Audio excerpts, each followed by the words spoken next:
Welcome everyone to this explainer. Today we're diving straight into the AI arms race, speed, silicon, and survival. We're going to unpack exactly how artificial intelligence is literally rewiring the high-stakes world of modern warfare. We're looking at that critical intersection of speed, silicon, and ultimately our survival. Don't let AI control your nukes. Just let that sink in for a second. That is a real, completely terrifying plea recently made by a senior U.S. official to China and Russia. It perfectly sets the stage for the ultimate technological standoff we're looking at today. We aren't just talking about smarter computers here. We are talking about life and death decisions on a global scale. Section 1. The new AI arms race. To figure out why top brass are sounding the alarm, we really have to look at the modern battlefield. We're in the middle of this massive shift, where having a technological advantage is rapidly replacing just having sheer military mass. Section 2. Integrating software and hardware. Because, it's not just about building a better weapon anymore. It's entirely about building a smarter network. Take Palantir's Titan system, for example. The real magic here, it isn't just sitting in the code. It's how these companies are seamlessly fusing physical hardware sensors out in the field with digital AI software. They're basically building a unified nervous system designed to get a total 360-degree awareness of a battlefield. The way this works is pretty incredible. First, you've got physical hardware sensors out in the dirt gathering raw, real-world input. Then, all those massive, diverse data streams are piped into a central hub. And finally, the software digests all that chaotic, raw data to give human commanders this unprecedented, almost godlike view of the fight. Software and hardware aren't separate things anymore. They are a single, breathing ecosystem. And we are watching this exact integration happen right now. Ukraine has essentially become the frontline laboratory for these systems. When you're up against intense Russian electronic jamming, the tech forces you to adapt instantly.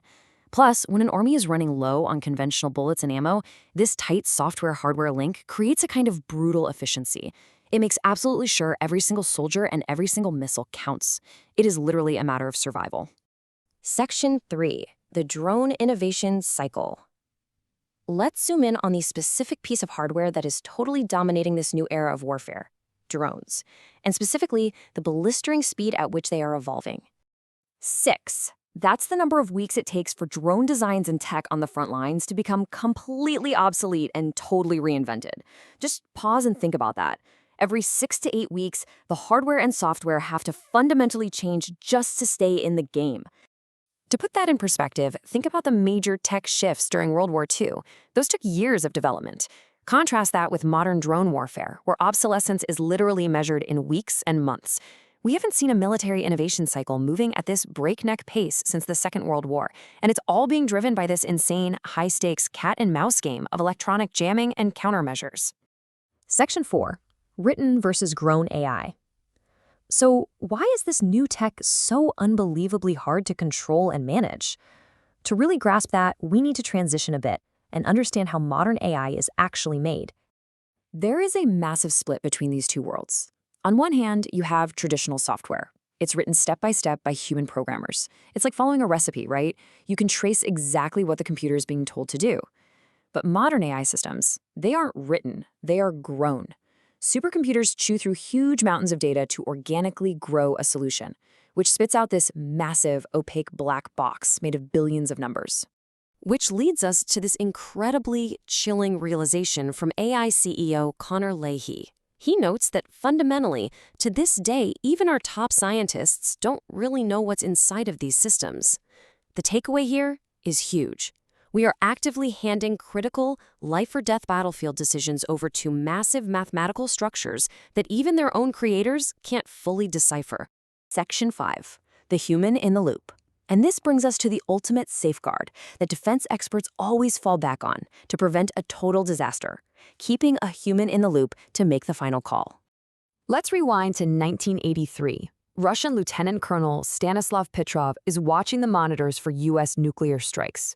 Suddenly, a missile appears on his screen. He had crystal-clear orders to escalate and trigger a counterstrike, but he paused. He used his human intuition, questioned the machine, decided it was a glitch, and literally saved the world. That right there is exactly why human oversight is the ultimate fail-safe. But here's the problem. That safeguard is under massive pressure. Look, humans are slow. We make mistakes, we need to sleep. AI systems, flawless, instant reactions. In simulations right now, AI is routinely destroying the absolute best Top Gun pilots the US military has to offer in dogfights. The reality is, whoever ditches the slow human operator first gets total military superiority. We are basically looking at a race to the bottom.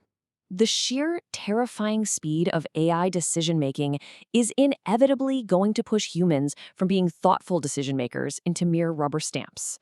When you've only got seconds to respond to an AI-driven attack, you simply don't have time to be LT Colonel Petrov. You just click the button. Section 6, the duality of AI. All right, let's take a deep breath. Before we wrap up, let's have a bit of a palate cleanser and look at the duality of AI and how this exact same exponential capability is showing up in our everyday civilian lives. Because it's really not all doom and gloom. Take tools like the new music app Udio. It uses the exact same concept of grown data we just talked about, but instead of targeting drones, it can take your goofy lyrics and generate a fully produced archetype-perfect swing song in just 25 seconds, purely for fun. I absolutely love this quote from musician Ashley Fries. She says, "You're like opening a toy box and suddenly there's all this Harry Potter magic in there." It captures the pure joy and magic of AI's creative potential. It's such a fascinating and honestly necessary contrast to the heavy existential defense stuff we just went through. But it all builds into one big picture.